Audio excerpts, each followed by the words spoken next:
All right, so hello everyone. Welcome to December's STEM Careers webinar. This month we are going to be talking about LinkedIn. Just want to put on the recording. If you happen to have questions, please feel free to let us know. Otherwise, we'll be sure that you get a copy of this presentation in the future. Uh, without further ado, I'm going to pass it to Stacy Gubler, who's going to be leading us in this discussion. Awesome. Thank you, Ricardo. And just for those of you who don't know us, I just wanted to reintroduce ourselves just really quickly. Ricardo is your sector business consultant for information technology, as well as green energy and sustainability. Carlo works on biotechnology and life sciences, along with advanced manufacturing. And I work in construction, transportation, and healthcare. So we're really excited to present this LinkedIn topic to you guys today. LinkedIn can be such a valuable tool for your job search. So we will get started in just a second. And before I do, Carla or Ricardo, did you have anything else you wanted to add? Just that we'll be monitoring the chat and QA if you happen to have any. Okay, awesome. So let's get started. All right, so a quick agenda on what we're going to go over today. We have some LinkedIn data for you and why it's important to build out your profile on LinkedIn. We want to give you some helpful tips and advice on optimizing your LinkedIn profile, and especially for the STEM fields that you all are participating in. We have a few brief slides on using LinkedIn for your job search. Also, some information on building and leveraging your network. And we'll end the presentation with some tips, tools, and real world examples of the things that we'll be discussing today. To start off with the stats. So LinkedIn has over 1.2 billion members globally, and that 234 million in the US alone. So that's a huge pool of professionals, recruiters, hiring managers, and actually 77% of US college graduates are on LinkedIn, and more than 52% of users hold a college degree for STEM careers. So this is an especially important platform for you all. For STEM careers, we know that this is an emerging field on LinkedIn. It's home to 65 million decision makers and over 10 million C-level executives who are the people that can influence the hiring decisions. So the trends are currently emerging on LinkedIn. According to the 2025 jobs report, AI engineer is the fastest growing R&D role, followed by roles in biotech, sustainability, and semiconductor engineering. And this is just a slide showing you where we pulled this data from, different websites like LinkedIn itself, DemandStage, Cognism, and I think market.us. So why does it matter? Like, why does LinkedIn matter to you? So recruiters are increasingly using LinkedIn to find passive candidates, and that means they're looking for people who aren't actively applying for jobs, but have the skill set that they're looking for. So it's important to have a strong and optimized profile so that they can find you. And another important factor is that STEM hiring is shifting towards skills-based recruitment, and job posts without degree requirements are rising. So recruiters are searching by tools, certifications, and project experience. So that really means that whether you're currently a student, if you're an early career professional, if you're a seasoned expert, LinkedIn is where your digital reputation lives and where your next opportunity could come from.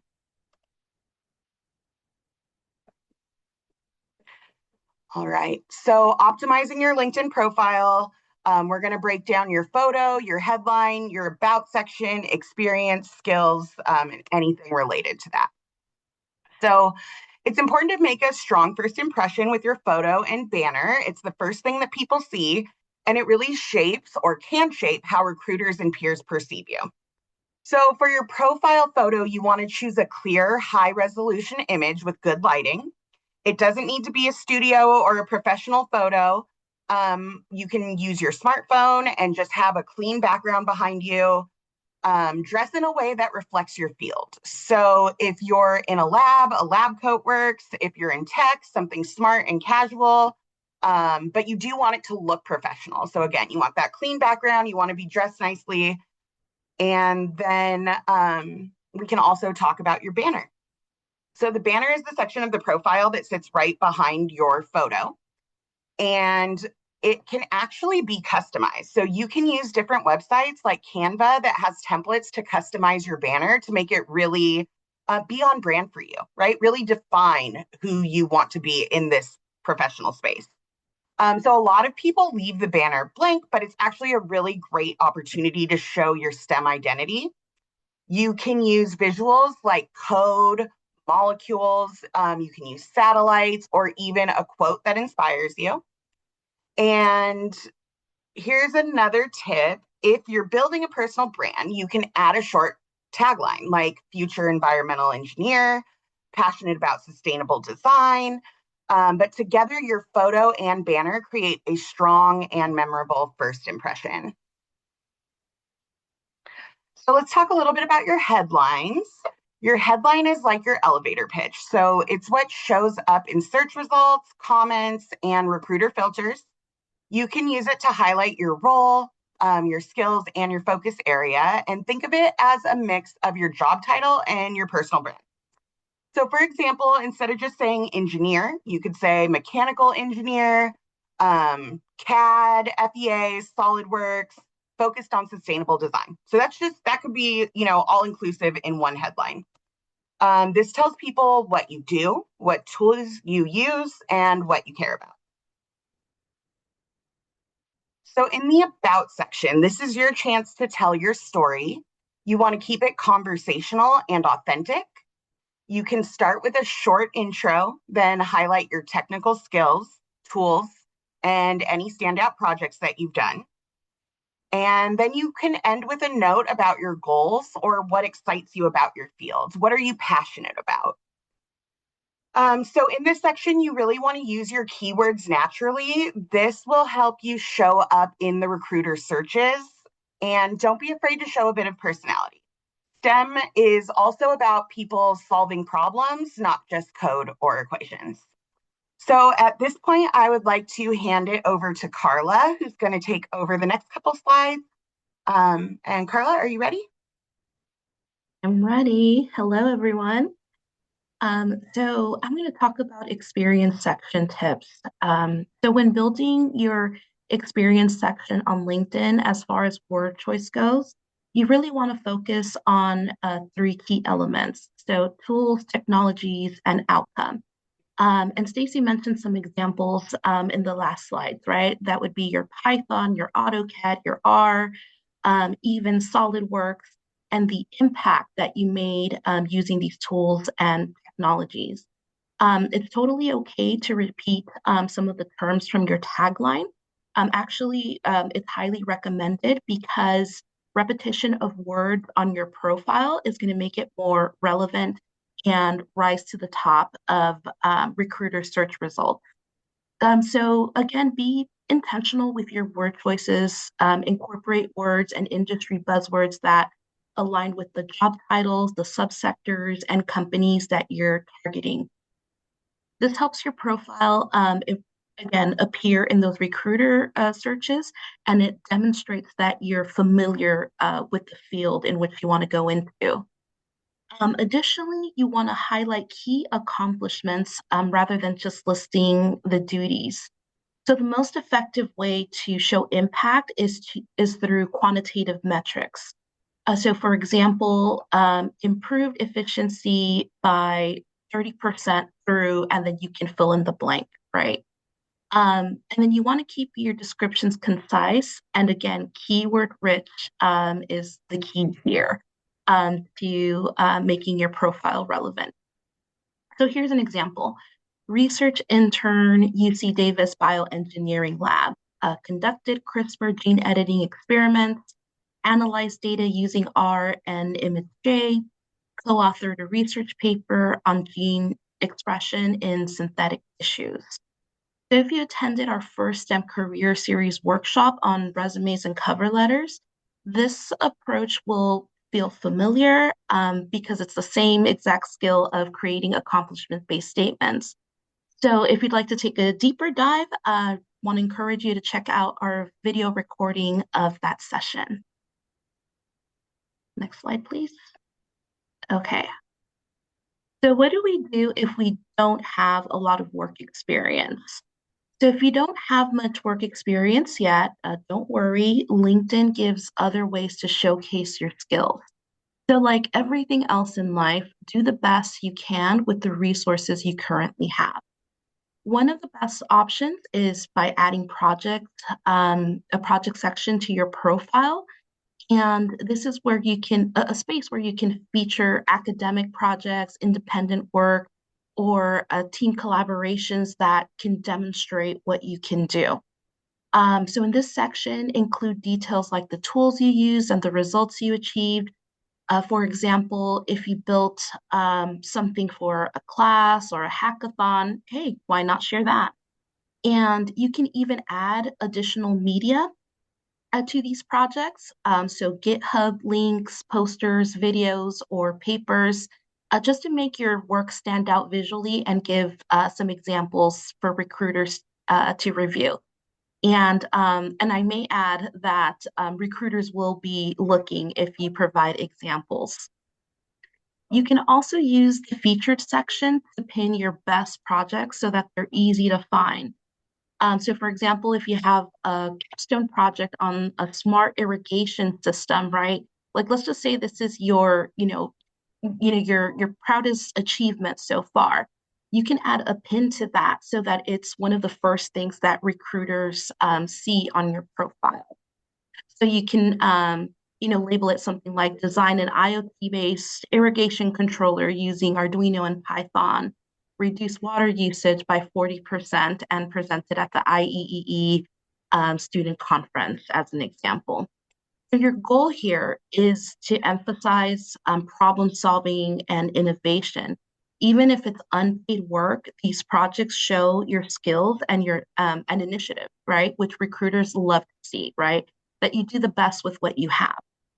Additionally, if you have any volunteer work, and this only applies to individuals who do not have work experience. If you have work experience, don't follow this recommendation. But we recommend highlighting relevant unpaid work in the experience section if that's all you have. And this is the best way to draw attention to your experience and your accomplishments. Because if you feature this information in the volunteer section, it might get buried underneath all of the other sections. So if you have some proud moments, some proud accomplishments in your unpaid work, definitely consider that in the work experience section. And you can make an indication, right? If you want to be honest, so that recruiters don't assume that it was paid work. You can write, in parentheses, fellowship or volunteer work or internship. Also, this is a tip that I recently heard from a recruiter.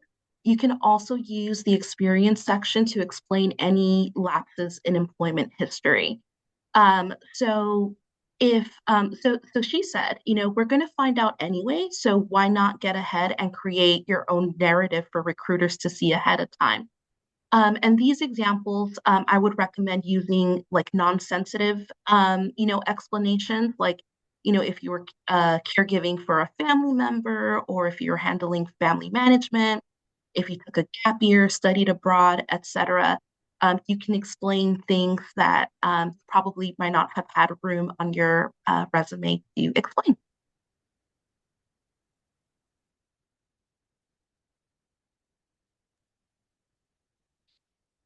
All right. Thank you so much, Carla, for covering those sections. So the next thing we want to talk about are your skills, endorsements, and recommendations. So this section of your LinkedIn profile helps validate your expertise and build trust with recruiters and peers. So the first tip we have is to select relevant STEM skills. You want to choose skills that align with your career goals and the job descriptions that you're targeting. You want to include both technical skills like Python, CAD, data analysis, but also soft skills like communication and problem solving. Also, you want to prioritize skills that are commonly searched by recruiters in your field. You can also request endorsements from people that you have worked with, gone to school with, teachers, colleagues, supervisors, anybody who's seen your work firsthand. So the way that you would do that is you could reach out to them either via email or on LinkedIn directly and personalize your request and offer to endorse them in return.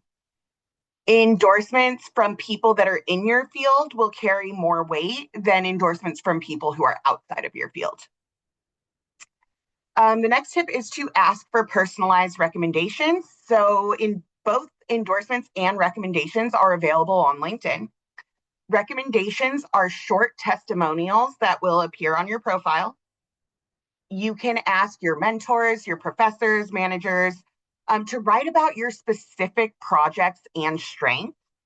And then you can also give them context on what you would like them to talk about. So, if you did a project, you got 100%, you reach out to that teacher and you can ask them or maybe send them a copy and say, hey, remember this project that I completed?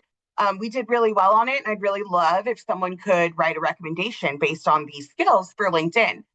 You can also draft maybe what you'd like it to look like and send that to them as an example as well to say, this is something that I think might look really good. Would you be willing to post this on my profile? The next section is your skills section. And so for that, you want to regularly review and update your skills to reflect new tools, certifications, or experiences. You can also remove outdated or irrelevant skills to keep your profile focused. One thing I've noticed on LinkedIn is that if you go to apply for a job that has specific skills listed and those skills aren't on your profile, it'll actually give you a list and say, hey, we've noticed that, your profile might be missing these skills. Would you like to add them? And at that point, you can just kind of go through and add those skills to your profile. And that'll make you a better match for the job that you're applying to.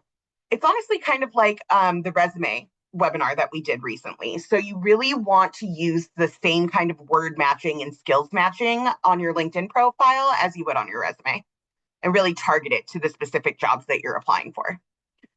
The next section is back to the recommendations and how a well-written recommendation can showcase your teamwork, your leadership, and technical abilities. These are especially valuable for early career professionals or career changers. And lastly, it's great to engage with your endorsers and recommenders. So thank people who endorse or recommend you, stay connected, and support their professional updates. And this really helps you maintain the network that you're building. So when we're talking about LinkedIn and building out your network, it's really important to maintain that network when you're done. So you don't just want to set up your profile and then be like, oh, great, my profile's perfect. And now I'll sign off of LinkedIn, and not really engage with the people that I've connected with on there. In order for your profile to stay relevant and to stay engaged in your community, you really want to, like people's posts. Congratulate them on their career milestones. Little things like that will really help you stay engaged with your network. And will, it'll go a long way if you're looking for, maybe a referral into the company they're working for and things like that. So the next section is on using LinkedIn's job search tool. And LinkedIn actually has a really cool job search tool. One of the main functions that I like about it is when you're looking for a job, and I'll go over more of these tips later, but when you're looking for a job, some of the job postings will have the recruiter's name and profile right there on the job posting. So when you apply on Indeed and stuff like that, you can't really directly contact that recruiter and say like, hey, I applied. I'm so interested in this job because of my passion for, A, B, and C. But on LinkedIn, you can't. So it'll give you their name, it'll give you their profile, and you can, if you're comfortable, send a quick message that says, hey, I just applied for this job today. I'm so excited to speak with you about it. Please let me know if there's any next steps I should complete. And, that'll just give you that direct line of communication. So to expand on that, LinkedIn does have a very powerful job search tool built right into the software. You can filter by location, by job type, experience level, and then you can also filter for jobs that are remote. For STEM roles, you can try searching by skills like MATLAB or biotech and not just by job titles. So, if you feel like you've looked at every job possible that you're interested in, then try searching by skills instead of job title and see if something new might come up. You can also save your searches and set alerts so that LinkedIn will notify you when new jobs match your criteria. So you can put like your minimum salary requirement in there, or what kind of experience level you're looking for, and LinkedIn will be able to send you new jobs that match those filters. So the next thing we want to talk about is your application. So before you apply, you want to make sure your profile reflects the skills and keywords in the job description, just like we talked about earlier. It's like a living resume. So you want to really match your profile to the jobs that you're applying for. Another great tip is to look at the company's LinkedIn page. What are they talking about? What news has come up for that company lately? Can you find anything on there that you really relate to, that makes you really excited, that you might be able to talk about in the interview? Also, check out who works there. Maybe you went to school with someone that works there and you can ask them like, hey, can I use you as a reference? See what people are posting, try to understand what that company values. And like I mentioned earlier, if you're feeling really confident and there is a people section on LinkedIn where you can see who works there, you can look for the recruiters and try messaging them, just a short, polite, friendly expression of interest in the role that you're seeking. Okay, so how else can you stay connected on LinkedIn? So we would recommend following companies that you're interested in working for, companies that are big in your field. Also smaller companies, if they have a LinkedIn presence, if they're, building their online presence, then it's great to follow them and stay updated on any new job openings, any news articles or trends. And you can also join some focused LinkedIn groups that can connect you with professionals in your field. It's a great way to learn and network with new people. And also, once you're in those groups, try commenting on the posts, sharing articles, and just staying visible in those groups to help, again, build your network, maintain your network, and kind of gain a reputation. All right. So as we talk about building your network, let's talk a little bit more about who to connect with. So networking on LinkedIn isn't just about adding people. It actually kind of goes against the LinkedIn way to add people that you've never connected with. So when you're thinking about who to connect with on LinkedIn, here's a few examples of some people that you could reach out to.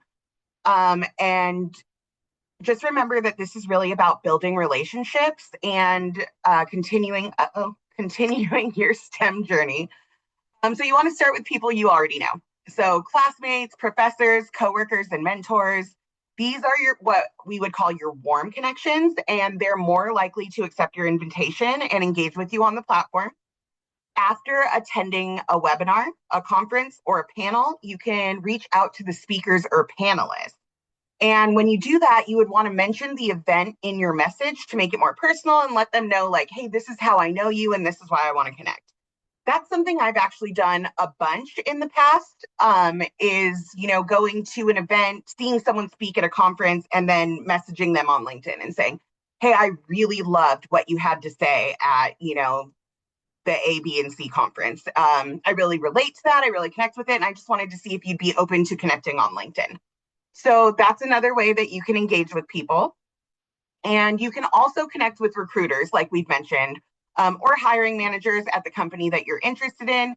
Even if they don't respond right away, it will put you on their radar.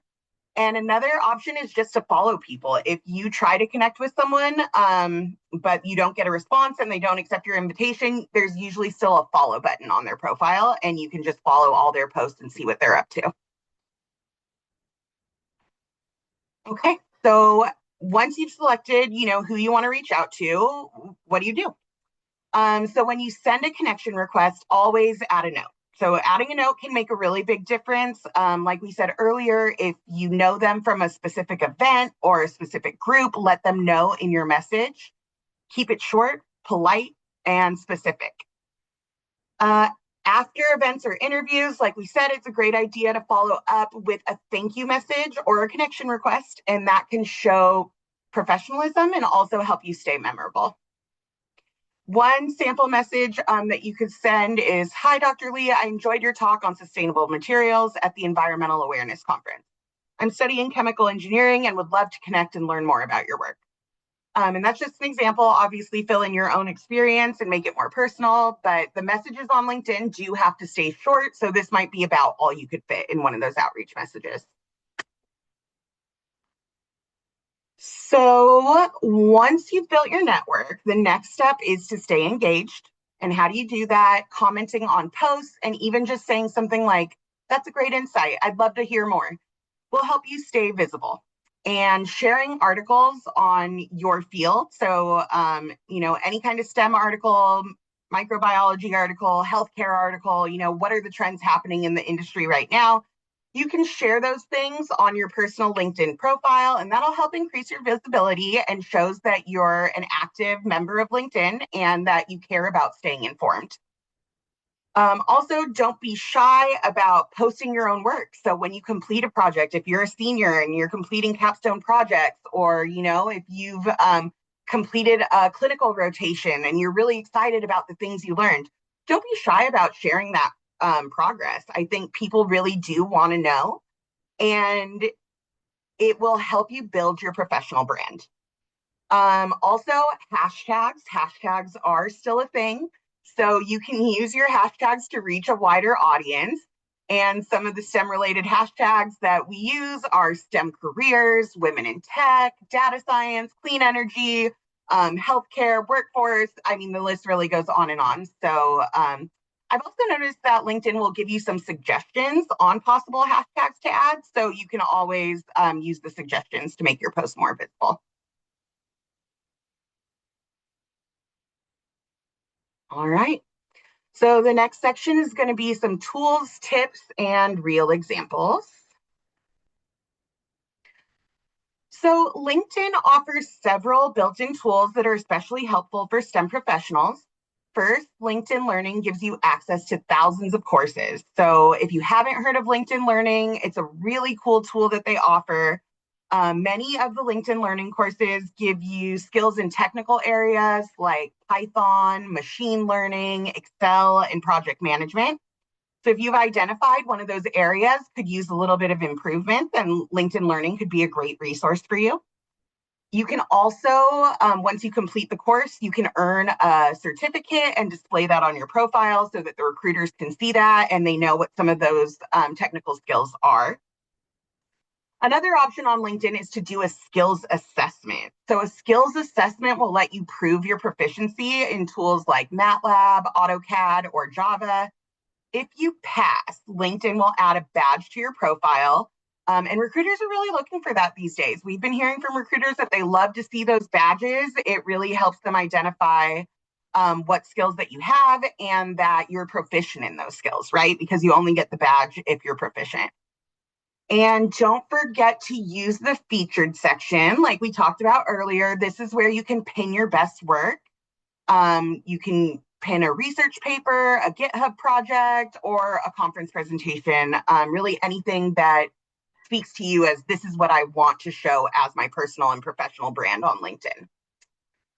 So I'm going to talk just a little bit more about LinkedIn Learning. It is an online educational platform that offers thousands of expert-led video courses in business, technology, and creative skills.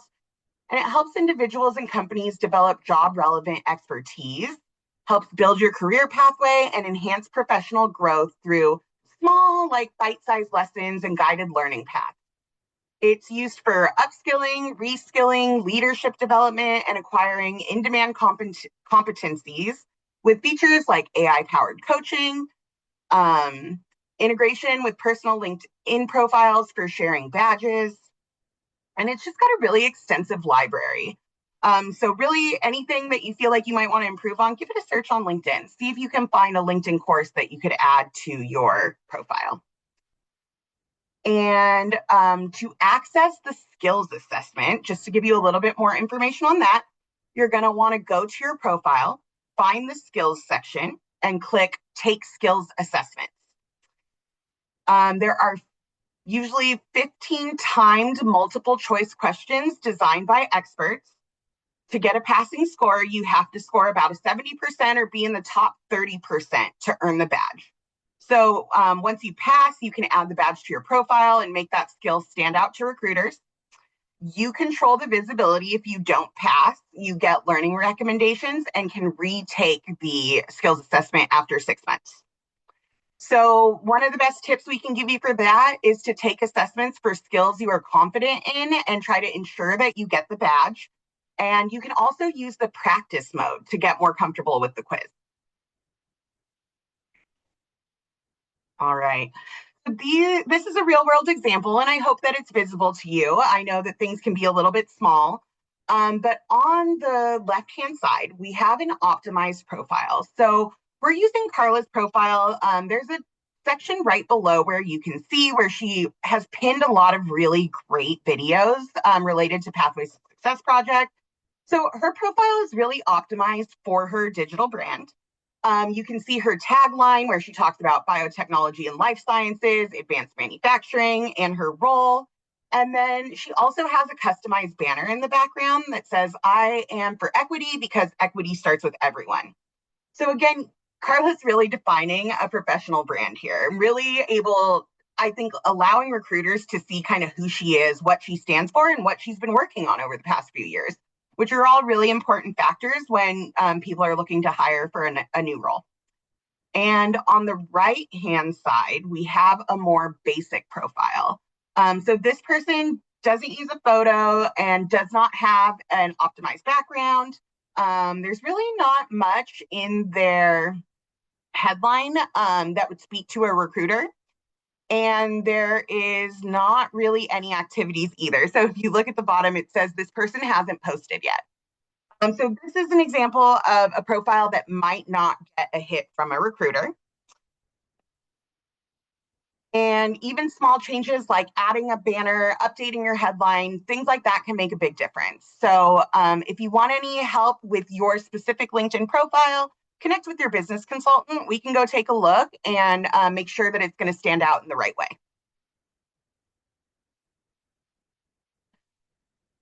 All right. So that will take us into our Q&A and our wrap-up section. So some of the key takeaways that we just want to remind you of are that your LinkedIn profile should reflect your skills, tools, and impact, especially in STEM fields where recruiters search by keywords and technical expertise. The next thing is don't wait until you're job hunting to use LinkedIn. The best time to build your network and visibility is right now. Third, you can connect with classmates, mentors, and professionals in your field. So relationships do matter in STEM and really every sector. LinkedIn makes it really easy to stay in touch and build out your community. So that's an excellent takeaway from this presentation is, just start connecting with people that you know. You never know when you might need them. So the last tip that we have for you today is to share your work, whether it's a project, a paper, an article. Any real posting of your skills will help you build your reputation and attract new opportunities. And the last thing on here is that we want to remind you of is we have dedicated and created some dedicated LinkedIn PSP sector groups. So there's one for healthcare, there's one for biotechnology and life sciences. We have one that includes advanced manufacturing, construction, and transportation. And there's also one for IT and one for green energy and sustainability. So if you haven't received those links, let us know. We'd be happy to add you to those LinkedIn groups where we mostly share job leads, internship opportunities. It's actually a really valuable resource. So like I said, if you haven't received the link yet or you're not sure, just go ahead and reach out to us and we'll make sure we get those over to you. All right. So it's about that time. If you have thought of any questions, go ahead and drop them in the QA, or alternatively, you can raise your hand, and we will give you an invitation to unmute so that you can add your question to us directly. And with that, I think we'll go ahead and stop the recording. Yes. Excellent. And for the recording purposes, if for anyone who's interested in attending any of these, feel free to also let us know. We'll send you the link so that you can register, and we'll see all of you in the recording in January.